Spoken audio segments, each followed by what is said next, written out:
La noche del 24 de diciembre de 1708 parecía destinada a ser recordada como la más espléndida en la hacienda de los Fernández de Cartagena. Las campanas de la catedral habían marcado las vísperas de Navidad, y en la casa grande todo era lujo, brillo y ostentación. Los corredores estaban adornados con ramas de pino traídas desde la sierra, mezcladas con flores tropicales, velas encendidas y cintas de colores. En el comedor principal, una mesa interminable estaba cubierta con manteles bordados en oro, platos de porcelana importados de Sevilla y copas de cristal tallado que reflejaban la luz de cientos de candelabros. El aire estaba impregnado del aroma de carnes asadas, pavos rellenos, pescados frescos, dulces de almendra, frutas confitadas y, sobre todo, del vino tinto que corría en abundancia. La música de los villancicos resonaba en un clavicémbalo que un joven esclavo tocaba con dedos temblorosos.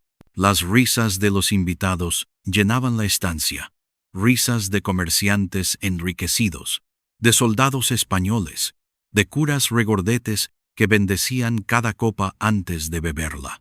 Era la gran celebración de la élite de Cartagena de Indias, el corazón colonial del Caribe. Allí se reunían los poderosos para demostrar su riqueza y reafirmar su dominio. Y entre todos esos lujos, como sombras invisibles, decenas de esclavos africanos servían los manjares, inclinando la cabeza, ocultando cualquier rastro de emoción. Entre ellos, destacaba una mujer de mirada serena y pasos firmes, Isabel. Su figura se deslizaba entre la mesa y la cocina con la bandeja en las manos, rellenando copas, sirviendo guisos, ofreciendo pan caliente. Nadie reparaba demasiado en ella.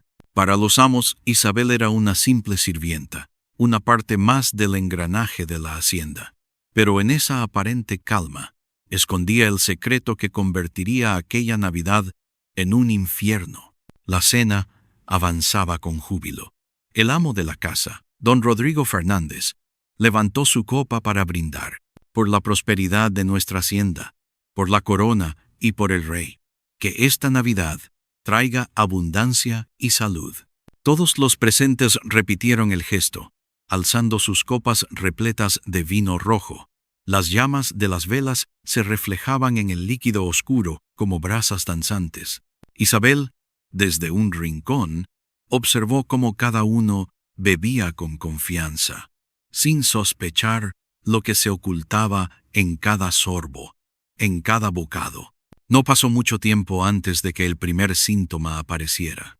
Una de las damas comenzó a llevarse la mano al cuello, con el rostro enrojecido y los ojos desorbitados. Creyendo que era un simple ataque de tos, algunos rieron nerviosamente. Pero enseguida, otro invitado, un comerciante de Cádiz, dejó caer su copa y se desplomó sobre la mesa, golpeando los platos y derramando el vino como si fuera sangre. El murmullo de la fiesta se transformó en gritos. El clavicémbalo cayó de golpe, y los villancicos se ahogaron en el caos. Los invitados empezaron a retorcerse en sus sillas, a vomitar sobre los manteles blancos, a caer al suelo convulsionando con espuma en la boca. Los candelabros temblaban, las copas se rompían, los gritos de agonía se mezclaban con las súplicas desesperadas. El olor del banquete fue sustituido por un hedor insoportable, mezcla de sudor, vómito, sangre y vino derramado. La Navidad se había convertido en una carnicería. Los esclavos, paralizados en los rincones, miraban la escena con ojos abiertos de horror y de incredulidad. Nadie entendía cómo, en cuestión de minutos, una fiesta de abundancia podía transformarse en un campo de muerte. Pero Isabel, firme, con el rostro imperturbable, sabía exactamente lo que estaba ocurriendo. Cada grito, cada cuerpo que caía, era el eco de una decisión que había tomado semanas atrás. 25 personas murieron aquella noche. 25 sillas quedaron vacías alrededor de la mesa de Navidad. Los cuerpos fueron apilados en los corredores, cubiertos con mantas apresuradas, mientras el eco de los rezos desesperados de los curas se mezclaba con el llanto de los sobrevivientes. Nadie entendía lo que había sucedido. Nadie podía imaginar que la mano que había servido con tanta calma era la misma que había desatado la tragedia. Pero en el corazón de Isabel no había lugar para la duda. Había esperado demasiado tiempo. Había visto demasiada sangre inocente correr en los patios de la hacienda. Esa noche, simplemente, había devuelto una pequeña parte de todo el dolor recibido. Y así comenzó la leyenda. La leyenda de la esclava que envenenó la cena de Navidad en Cartagena en 1708, y que con su acto terrible rompió para siempre el velo de obediencia que cubría a los esclavos de la colonia. A comienzos del siglo XVIII, Cartagena de Indias era una de las joyas más codiciadas de la corona española. Situada en la costa del Caribe, rodeada de murallas imponentes y fortificaciones de piedra, la ciudad parecía invencible ante cualquier enemigo. Sus calles estrechas, adoquinadas y llenas de casas coloniales con balcones de madera, eran el escenario perfecto para el comercio, la religión y la ostentación. Pero bajo aquella apariencia de esplendor se escondía una realidad oscura. Cartagena era, sobre todo, un puerto esclavista. Allí desembarcaban cada año miles de africanos arrancados de sus tierras, marcados con hierro candente, vendidos en subastas públicas como mercancía. Las plazas donde resonaban las campanas de las iglesias también eran lugares donde se negociaban cuerpos y destinos. Los mercaderes españoles se enriquecían con cada transacción. Los hacendados levantaban sus fortunas sobre las espaldas de hombres y mujeres encadenados, y los sacerdotes, aunque hablaban de caridad y salvación, bendecían las operaciones y recibían su parte en diezmos. La vida de los amos estaba llena de lujo, pero ese lujo estaba cimentado en la miseria ajena. En 1708, Cartagena vivía un tiempo de esplendor y de miedo.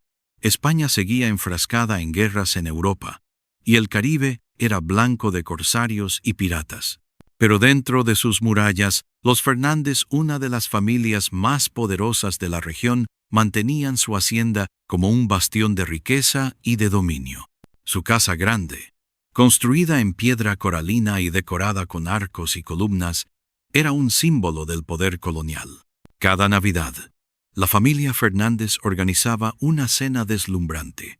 Invitaban a otros hacendados, comerciantes, soldados y clérigos. La fiesta no era solo un acto religioso, sino una demostración de estatus. Quien asistía confirmaba su pertenencia a la élite. La mesa se llenaba de manjares traídos de España y de los campos de la región.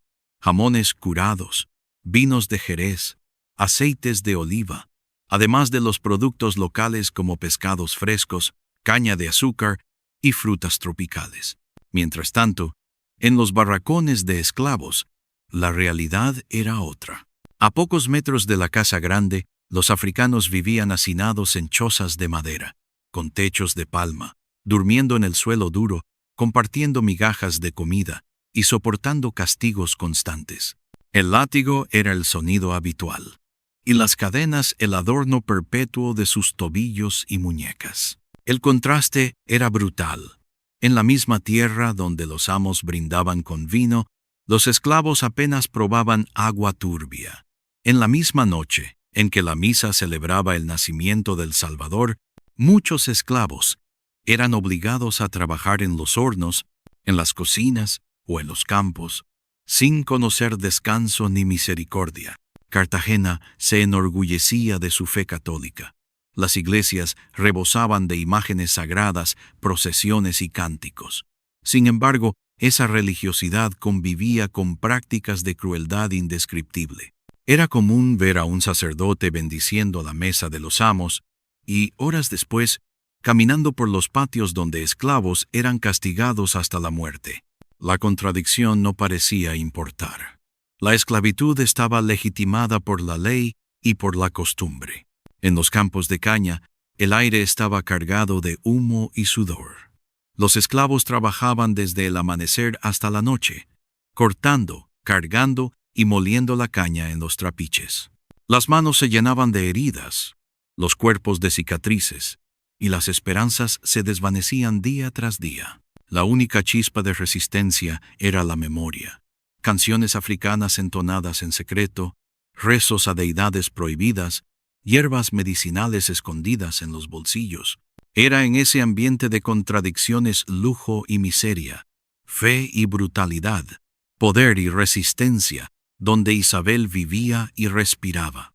Cartagena era el escenario perfecto para que la opulencia de una cena de Navidad se convirtiera en tragedia. Los amos veían la Navidad como un recordatorio de la grandeza de Dios y de su propia posición privilegiada. Pero para los esclavos, aquella fecha no traía redención. Era más bien una herida abierta, un día donde tenían que servir con más intensidad, con más sonrisas forzadas, ocultando lágrimas y cansancio. La Navidad era la celebración de los amos, no de ellos. Ese 1708, la tensión era palpable. Rumores de rebeliones cimarronas corrían por los campos cercanos. Algunos esclavos habían huido a los montes, formando palenques que atacaban haciendas aisladas. Los amos vivían con miedo, aunque lo disfrazaban de soberbia. La hacienda de los Fernández estaba en el centro de esos rumores. Muchos creían que algún día sería blanco de la furia acumulada. Y en efecto, lo fue. Pero no en la forma de un ataque armado desde el exterior, sino en el veneno silencioso servido en copas de cristal. En medio de la vasta hacienda de los Fernández, donde todo parecía girar en torno al poder del amo, había una figura que pasaba casi desapercibida. Su nombre era Isabel, y aunque los registros oficiales la mencionaban apenas como una esclava de cocina, su historia y su destino desbordaban la sombra de aquellas palabras. Isabel había nacido lejos, en tierras africanas.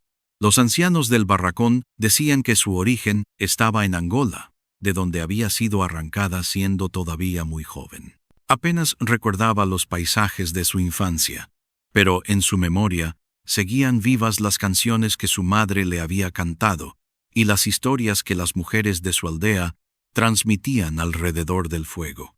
Allí, en esa infancia perdida, había aprendido las primeras nociones sobre hierbas y raíces, sobre plantas que sanaban y otras que mataban. El viaje en el barco negrero había sido su primera experiencia con el infierno. Encadenada, rodeada de cuerpos agonizantes, Isabel había sobrevivido a base de fuerza interior y a la esperanza de que algún día vería el sol libre otra vez. Cuando desembarcó en Cartagena, fue vendida en la plaza pública como si fuera una vasija, un objeto más. Don Rodrigo Fernández la compró junto con otros 3 esclavos y desde entonces quedó atrapada en el engranaje de la hacienda. En sus primeros años, bajo el dominio de los Fernández, Isabel conoció el dolor en todas sus formas. Fue obligada a casarse con otro esclavo para asegurar más descendencia que perteneciera a la hacienda. Tuvo un hijo, pero a los pocos años lo vendieron a otra familia, lejos de sus brazos. Ese día, Isabel comprendió que la maternidad para una esclava no era un derecho, sino una cadena más de sufrimiento. Su marido, además, fue castigado con brutalidad tras ser acusado de robar caña de azúcar. Murió a latigazos en el patio, frente a todos los esclavos reunidos como testigos. Perder a su hijo y a su marido arrancó de Isabel las últimas ilusiones de docilidad. Desde entonces, su silencio dejó de ser obediencia, se convirtió en resistencia. Aprendió a guardar en su interior un volcán de emociones que nunca mostraba. Sus ojos, oscuros y profundos, parecían calmos, pero en el fondo ardían con un fuego imposible de apagar. Con el tiempo, Isabel fue trasladada a la cocina de la casa grande. Allí encontró un nuevo espacio de poder. aunque los amos nunca lo imaginaron. La cocina era el corazón de la hacienda. Desde allí se alimentaban cuerpos y voluntades. Isabel pasó de cargar leña y limpiar ollas a encargarse de los guisos principales. Aprendió a manejar especias, vinos, carnes, y nadie servía con más destreza que ella. Para los amos, se convirtió en una cocinera indispensable. Para los esclavos, era una mujer que conocía secretos. En la cocina, Isabel recuperó lo que había aprendido en África. Reconoció en las tierras de Cartagena plantas parecidas a las que había visto de niña. Algunas curaban fiebres, otras provocaban vómitos, y unas cuantas podían matar en dosis precisas. Nadie sospechaba cuando Isabel guardaba raíces secas en rincones ocultos de la despensa, o cuando pedía a otros esclavos que le trajeran hojas de los montes cercanos. Su labor de cocinera le daba acceso a todo sin levantar sospechas. Pero Isabel no era solo conocimiento y silencio. También era memoria. Cada día, al pasar frente al patio donde habían matado a su marido, sentía la cicatriz abierta de la injusticia. Cada vez que recordaba el llanto de su hijo al ser arrebatado de sus brazos, juraba en silencio que ese dolor no sería en vano. Y cada Navidad, mientras los amos brindaban en la casa grande, ella pensaba en los esclavos que trabajaban sin probar un solo bocado de lo que cocinaban. Isabel era vista como obediente, dócil, confiable. El ama de la casa la elogiaba por su destreza culinaria. Los invitados alababan el sabor de sus platos. Nadie sospechaba que detrás de aquella fachada se escondía un espíritu indomable. Había aprendido el arte de la máscara.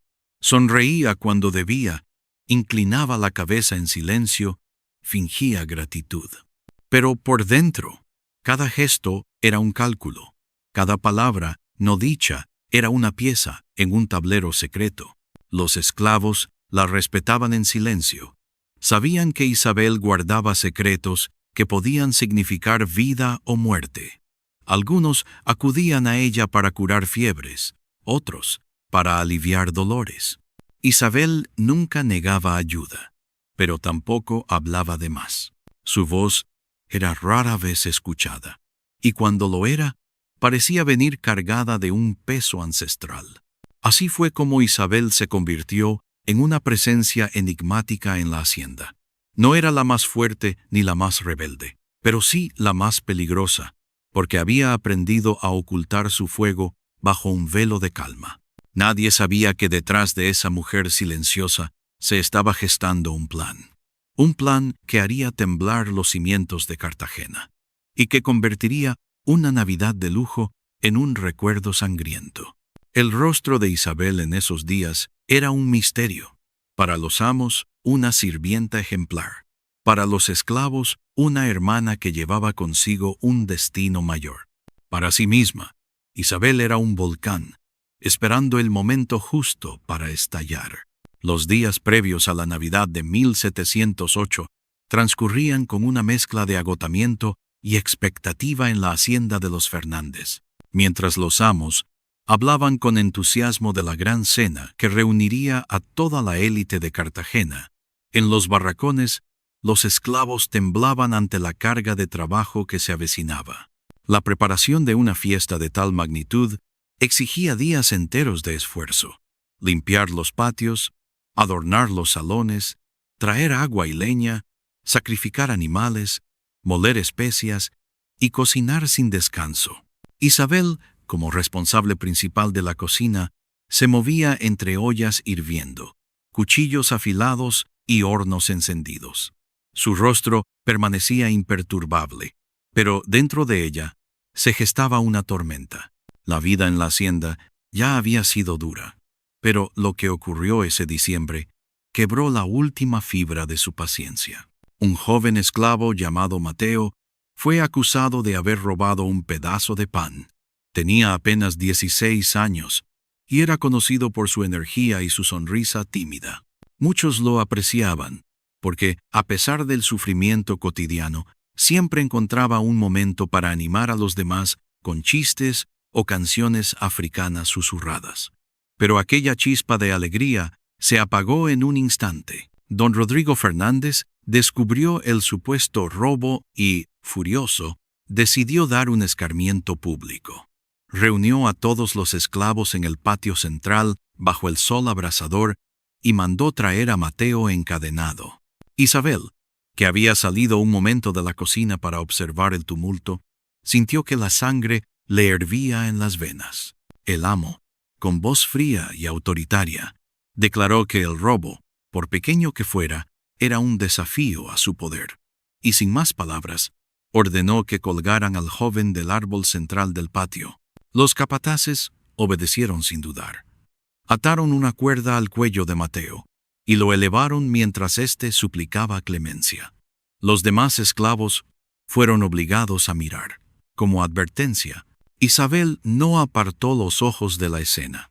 Vio cómo el cuerpo del muchacho se agitaba en el aire, cómo sus pies buscaban el suelo inexistente, cómo sus manos arañaban desesperadas la cuerda. Escuchó el silencio helado que siguió cuando todo terminó. Nadie lloró en voz alta, porque llorar también podía ser castigado. Pero en los corazones de todos ardía la rabia.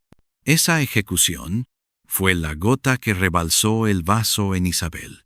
Había soportado la pérdida de su hijo, la muerte de su marido, los años de humillación y abuso. Había guardado silencio. Había enmascarado su dolor con obediencia. Pero ver a Mateo morir por un pedazo de pan rompió definitivamente su coraza.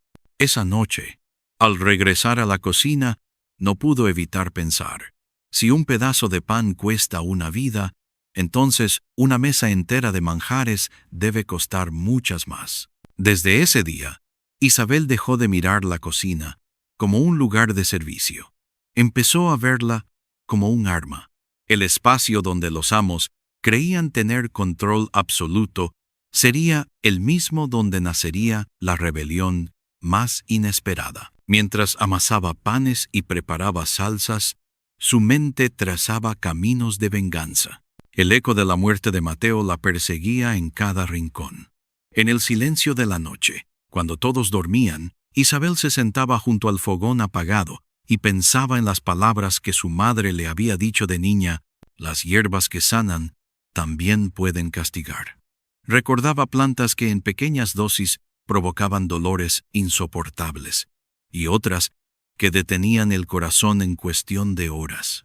Y en Cartagena había encontrado equivalentes: raíces amargas, semillas venenosas, polvo blanco que los artesanos usaban en la metalurgia, todo al alcance de una mano cuidadosa. La Navidad se acercaba, y con ella la oportunidad perfecta. Los amos se reunirían alrededor de la mesa, confiados, celebrando entre villancicos y copas de vino.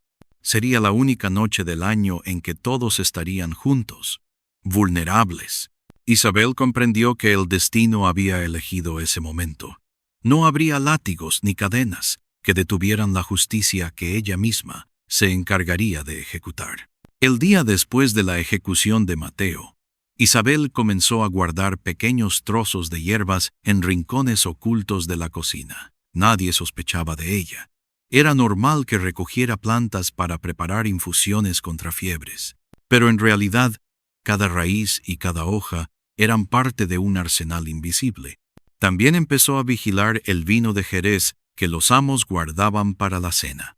Sabía que unas gotas de polvo podían convertir la bebida festiva en veneno mortal. En el barracón, algunos esclavos notaron que Isabel estaba más callada de lo normal, pero nadie se atrevió a preguntarle. Había en su mirada un brillo extraño, una calma tan profunda que asustaba. Era como si caminara con un secreto que solo ella conocía. Esa calma era el disfraz de la tormenta. En su interior, Isabel había tomado una decisión irrevocable. La Navidad de 1708 no sería una fiesta, sino un ajuste de cuentas. Después de la ejecución de Mateo, la rutina de la hacienda continuó como si nada hubiese pasado. Los amos volvieron a sus preparativos festivos. Los capataces siguieron repartiendo golpes, y los esclavos se resignaron a la cadena invisible de cada día. Pero en la cocina, entre el humo de los fogones y el aroma de los guisos, algo había cambiado para siempre. Isabel, la mujer de mirada serena y pasos silenciosos, ya no pensaba en la Navidad como una noche de servicio agotador. La veía como una trampa perfecta, un escenario dispuesto por el destino para ejecutar la venganza que llevaba años fermentando en su interior. No necesitaba armas, ni cuchillos, ni rebeliones abiertas. Su campo de batalla era la cocina, y sus proyectiles serían invisibles, polvos, hierbas, líquidos, que nadie sospecharía. Durante las semanas previas, Isabel comenzó a reunir sus recursos. Primero, recorrió los alrededores de la hacienda en los escasos momentos de libertad, recolectando plantas que sabía podían causar daño. Encontró raíces amargas en los bordes de los campos de caña, hojas que ardían en la lengua, semillas pequeñas que los ancianos africanos llamaban el sueño de la muerte. Cada hallazgo lo guardaba en bolsitas de tela que escondía entre las piedras del fogón. No se conformó con eso. Isabel también observó con atención el trabajo de los artesanos en el taller de metalurgia. Allí, entre polvos y minerales, se usaban sustancias que ella había aprendido a reconocer como venenosas. Con la ayuda de un esclavo amigo que limpiaba los restos, consiguió pequeñas cantidades de arsénico en polvo, suficiente para convertir un banquete en una trampa letal. La clave, sin embargo, era la discreción. Isabel sabía que cualquier movimiento extraño podía despertar sospechas. Por eso, cada vez que manipulaba hierbas o polvos, lo hacía como si fueran especias comunes. Un poco de pimienta aquí, un puñado de canela allá. Nadie ponía atención a una esclava de cocina, y precisamente en esa invisibilidad residía su fuerza. Las noches eran su momento más sagrado. Cuando todos dormían, Isabel encendía una vela diminuta en un rincón oscuro y comenzaba sus rituales íntimos. Susurraba oraciones en lengua africana, invocando a los espíritus de sus ancestros. Pedía a las sombras la fuerza para ejecutar lo que su corazón había decidido. Sobre una tabla de madera, trituraba semillas, mezclaba polvos, probaba pequeñas dosis en animales que encontraba en el patio. Una rata muerta confirmaba la potencia de la mezcla. Cada experimento la acercaba más a su meta. No se trataba de improvisar. Isabel quería asegurarse de que la muerte llegara con rapidez y certeza. No quería dar tiempo a que los amos escaparan ni a que sospecharan demasiado pronto. Su plan era que el veneno se esparciera en la mesa como una sombra, que todos bebieran y comieran sin notar nada, y que la agonía llegara cuando ya fuera demasiado tarde. La elección de la Navidad no fue casual.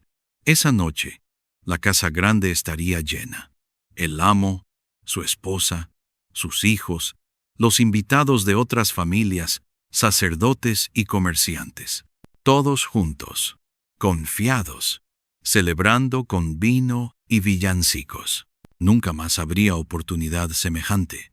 Si Isabel actuaba en cualquier otro momento, la sospecha recaería solo sobre ella y sería castigada en silencio. Pero en una cena de Navidad, la magnitud del desastre no podría ocultarse. Se convertiría en un acontecimiento que resonaría en toda Cartagena. En los días previos, Isabel trabajó con más dedicación que nunca.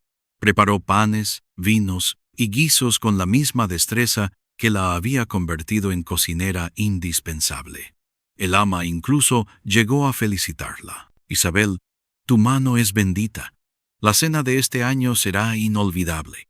La mujer bajó la mirada con humildad fingida, ocultando la verdad tras un silencio calculado.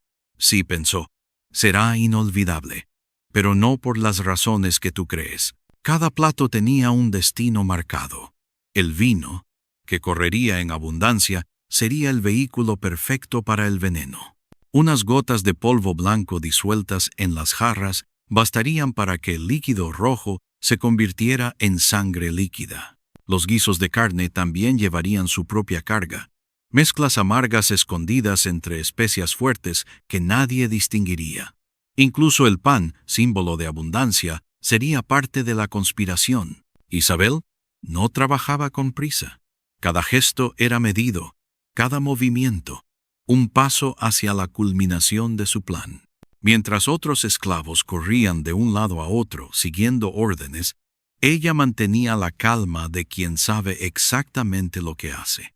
Esa calma inquietaba a algunos, aunque nadie se atrevía a cuestionarla. En el barracón, los recuerdos de Mateo seguían vivos.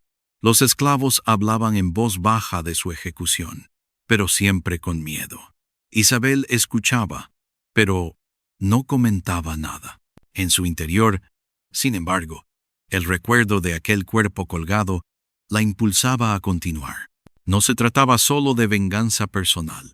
Era una justicia silenciosa por cada latigazo, por cada hijo arrebatado, por cada vida robada. La víspera de Navidad llegó. El sol cayó sobre Cartagena tiñendo el cielo de rojo, y en la hacienda todo era agitación. Los amos supervisaban los últimos detalles de los adornos. Los invitados comenzaban a llegar en carruajes brillantes. Los esclavos corrían llevando agua, flores, animales sacrificados. En la cocina, Isabel permanecía serena, como si toda la prisa del mundo no la tocara. Ante sus ojos, la mesa ya estaba servida. El banquete estaba listo, y con él, el destino de 25 almas. Aquella noche, cuando encendió por última vez su vela en la cocina, Isabel volvió a invocar a los espíritus de su tierra. No pidió perdón, no pidió compasión, solo pidió fuerza para ver hasta el final lo que había empezado. Miró el polvo blanco que guardaba en una pequeña bolsa, lo sostuvo unos segundos en sus manos y lo dejó caer en el vino con un gesto firme. El líquido rojo lo absorbió como si nunca hubiese existido. El veneno y el vino se convirtieron en uno solo, inseparables, invisibles. Isabel lo observó con una calma aterradora. Sabía que a partir de ese momento no había marcha atrás. La cocina, su prisión durante años, se había transformado en su campo de batalla, y el banquete de Navidad, símbolo del poder de los amos, estaba destinado a convertirse en su tumba. La noche del 24 de diciembre de 1708 llegó envuelta en un aire festivo. Cartagena entera parecía celebrar. Las campanas de las iglesias repicaban con fuerza. Los villancicos resonaban en las calles y los balcones coloniales estaban iluminados con velas que brillaban contra el cielo oscuro. La ciudad murallada vibraba con la ilusión de la Navidad. Pero en la hacienda de los Fernández, aquella ilusión estaba destinada a teñirse de sombras. Los invitados comenzaron a llegar poco antes de la medianoche. Carruajes adornados se detenían frente a la casa grande, y de ellos descendían damas con vestidos bordados en oro y caballeros con casacas de terciopelo. Las risas, los saludos y los abrazos resonaban en el zaguán, mientras los esclavos recibían abrigos y abanicos. La hacienda parecía un palacio improvisado. Lámparas de aceite iluminaban los corredores, guirnaldas de flores adornaban las paredes, y el aroma de la cocina inundaba el ambiente. En el centro de todo, la mesa del banquete aguardaba como un altar profano. Manteles blancos cubrían la madera, la vajilla de plata reflejaba la luz de las velas, y las copas de cristal brillaban como estrellas. El vino de Jerez, el mismo que Isabel había tocado con sus manos, reposaba en jarras listas para ser servidas. Los platos se alineaban con precisión: carnes jugosas, panes recién horneados, salsas espesas, frutas tropicales, dulces bañados en miel. Isabel se movía entre la cocina y el salón con la misma calma de siempre. Sus manos servían, acomodaban, corregían mientras sus ojos parecían no mirar nada. Ningún invitado sospechaba que detrás de aquella serenidad se ocultaba el filo de una sentencia mortal. La cena comenzó con una oración solemne. Un sacerdote bendijo la mesa, elevando palabras sobre la salvación y la gracia divina. Todos bajaron la cabeza, murmurando «Amén», convencidos de que Dios estaba presente en aquel festín. Isabel, desde la sombra de la cocina, murmuró también, pero no el mismo rezo. Sus labios susurraron una plegaria en lengua africana, pidiendo a los ancestros que la acompañaran hasta el final. Las copas se alzaron, el vino se sirvió, y la primera señal del destino se selló en un brindis colectivo. El líquido rojo, aparentemente inocente, brillaba bajo la luz de las velas. Los invitados bebieron con entusiasmo, sin saber que cada sorbo los acercaba a la tumba. Isabel observaba desde un rincón, su corazón latiendo con fuerza, aunque su rostro no lo delataba. Al principio nada ocurrió. Los comensales continuaron hablando, riendo, degustando la carne y el pan. Los niños corrían alrededor de la mesa. Las damas comentaban sobre modas de España, y los hombres discutían sobre la última llegada de galeones cargados de oro. La Navidad parecía perfecta, pero poco después, una primera tos interrumpió la armonía. Un comerciante mayor llevó la mano a su garganta, como si algo se hubiera atorado. Su esposa le dio unas palmadas en la espalda, riendo nerviosa, sin imaginar que aquel gesto era inútil. El hombre se puso rojo. Sus ojos comenzaron a lagrimear y cayó sobre la mesa, derramando su copa. El silencio fue inmediato. Todos miraron desconcertados, pero antes de que alguien reaccionara, un segundo invitado, un capitán de milicias, dejó caer su cuchillo y empezó a convulsionar en la silla. Su cuerpo se agitaba violentamente, derribando platos y cubiertos. Un murmullo de miedo recorrió la sala.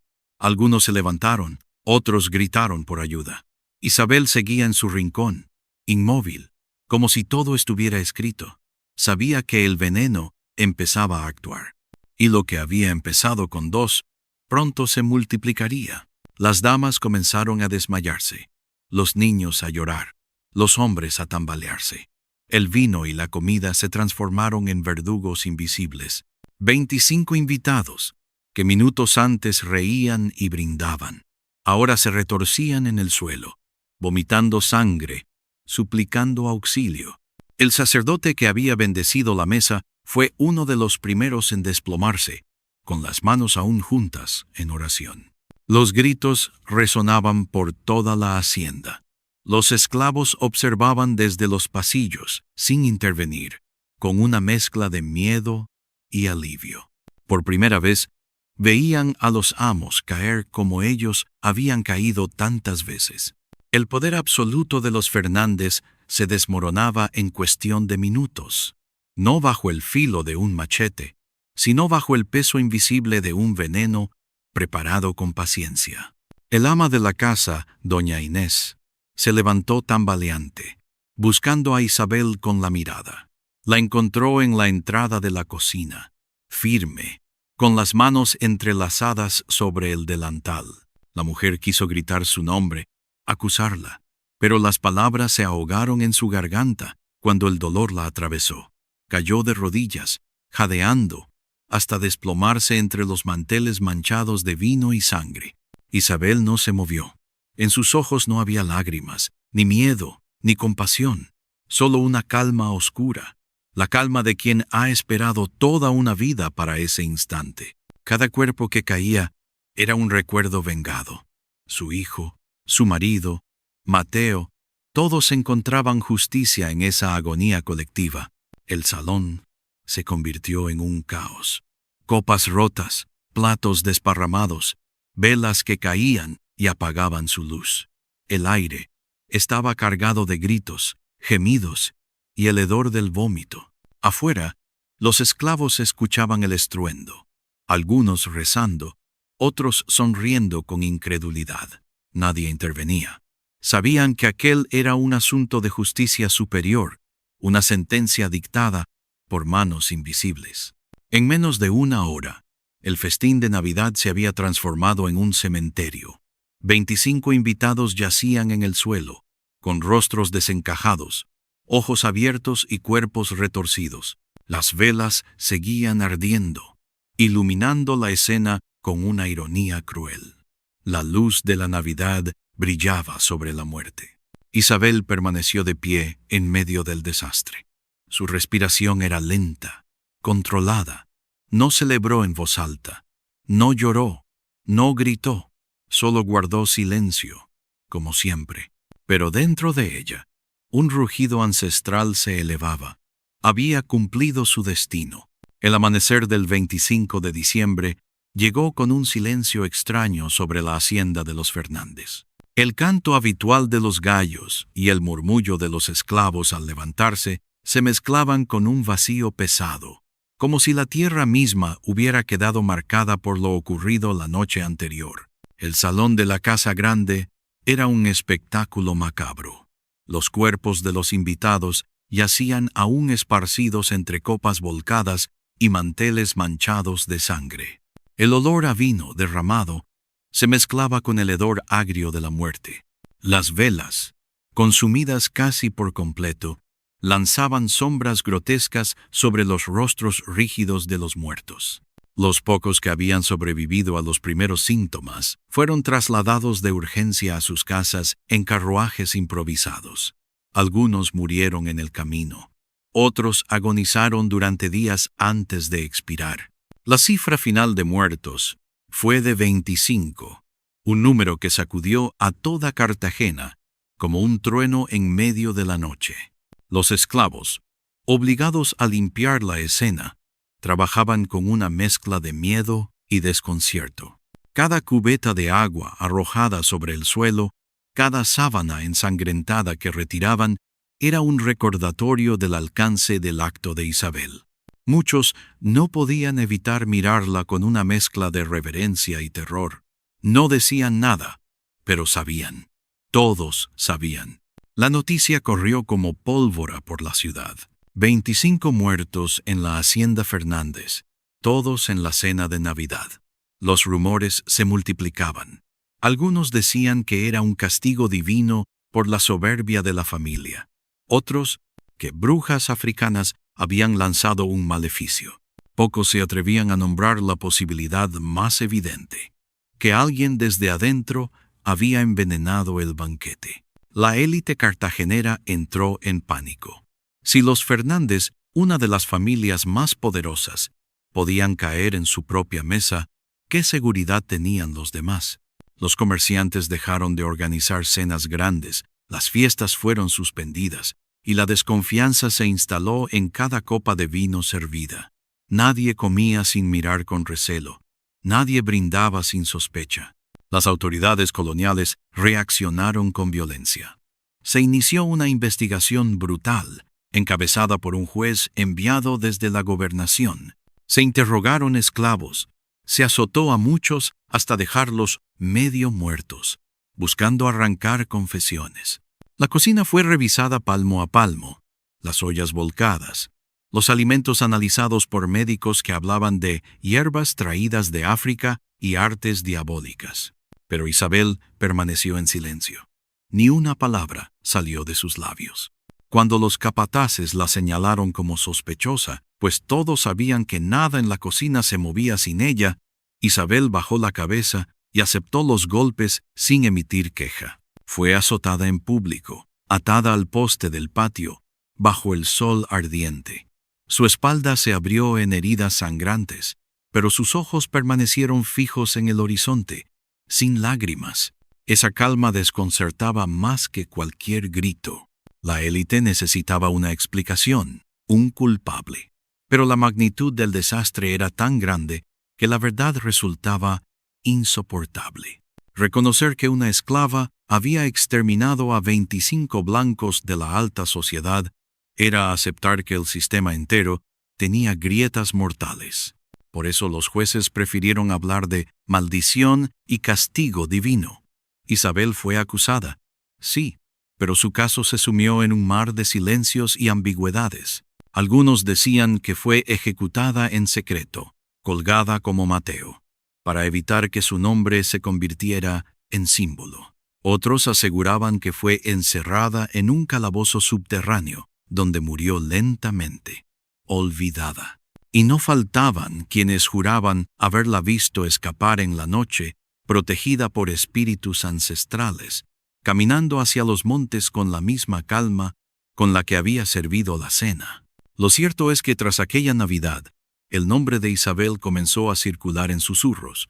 Entre los esclavos era mencionada con respeto casi religioso, la mujer que venció a los amos sin levantar un arma. En las cocinas de otras haciendas se transmitía su historia como advertencia y esperanza. Las mujeres esclavas repetían en voz baja: «Ella lo hizo, nosotras también podemos». Para los amos, en cambio, Isabel se convirtió en un fantasma. Nunca más se sirvió vino sin que alguien lo probara antes. Nunca más se permitió a una esclava estar sola en la cocina de la casa grande. La sombra de la cena envenenada los perseguía en cada brindis, en cada plato servido. Cartagena no volvió a ser la misma. El lujo y la ostentación de la élite quedaron manchados por el recuerdo de aquella noche. La Navidad dejó de ser celebración y se transformó en un recordatorio del miedo. Los villancicos que antes llenaban los salones fueron reemplazados por un silencio inquietante. La mesa, símbolo de unión, se convirtió en el lugar de la desconfianza. El eco del acto de Isabel trascendió más allá de la hacienda Fernández. En las islas cercanas, en los ingenios de azúcar de Cuba, en los barracones de Santo Domingo, se escuchaba su nombre como un mito que cruzaba el mar. Algunos decían que su espíritu viajaba de cocina en cocina, vigilando, recordando a las esclavas que el poder podía esconderse en lo más cotidiano. Así fue como el crimen de Isabel dejó de ser un hecho aislado y se convirtió en un punto de quiebre. No solo habían muerto 25 personas, había muerto la seguridad de los amos, había muerto la certeza de su dominio absoluto, y en su lugar había nacido un fantasma indomable que caminaría durante siglos, el de una mujer que, en la oscuridad de una cocina, había reescrito la historia con veneno y silencio. Con el paso de los años, el recuerdo de la noche de Navidad de 1708 se transformó en algo más que un hecho. Se convirtió en un susurro, en un relato transmitido en las sombras, en una herida abierta en la memoria de Cartagena. Isabel de Cartagena dejó de ser solo una esclava envenenadora y pasó a ser símbolo, fantasma, mito. Entre los esclavos, su nombre se pronunciaba con reverencia, casi como una plegaria. En los barracones, cuando la jornada terminaba y el cansancio se mezclaba con el murmullo del viento, siempre había alguien que contaba su historia. Isabel, la mujer que convirtió la mesa en tumba. Isabel, la que vengó a los suyos sin espada ni látigo. Cada detalle se adornaba con nuevas capas. Algunos decían que había usado hierbas secretas enseñadas por los ancestros, otros que había hecho un pacto con espíritus del mar. La verdad se mezclaba con la leyenda, y esa mezcla le daba aún más fuerza. Las madres esclavas la invocaban como ejemplo para sus hijas. Nunca olvides, decían, que hasta en la cocina se puede hallar poder. Era un mensaje peligroso, pero necesario. Un recordatorio de que la obediencia no era el único destino, de que incluso en las cadenas podía nacer la resistencia. Para los amos, en cambio, Isabel fue el rostro del miedo. Nunca pudieron borrar de su memoria la imagen de 25 cuerpos retorcidos sobre los manteles blancos. Nunca pudieron beber vino sin pensar en la posibilidad de que la copa escondiera veneno. La sombra de Isabel estaba presente en cada banquete, en cada fiesta, en cada celebración. Se convirtió en el recordatorio de que el dominio absoluto podía ser quebrado por una mano invisible. Con el tiempo, La historia cruzó fronteras. Marineros la llevaron en sus relatos a puertos lejanos, a La Habana, a Veracruz, a Santo Domingo. En cada lugar, el mito se transformaba, pero siempre conservaba el mismo núcleo. Una esclava que, en Navidad, convirtió la celebración en castigo. En Cuba se decía que Isabel había envenenado no solo el vino, sino también los cánticos de los sacerdotes. En Veracruz se aseguraba que su espíritu aparecía en las cocinas de las haciendas azucareras, advirtiendo a las cocineras en sueños. En Cartagena, el paso de las generaciones no borró su nombre. A mediados del siglo XVIII, todavía había familias que prohibían a sus esclavas tocar el vino de las fiestas. Algunos sacerdotes incluían advertencias en sus sermones. El diablo se oculta incluso en la comida que creemos bendita.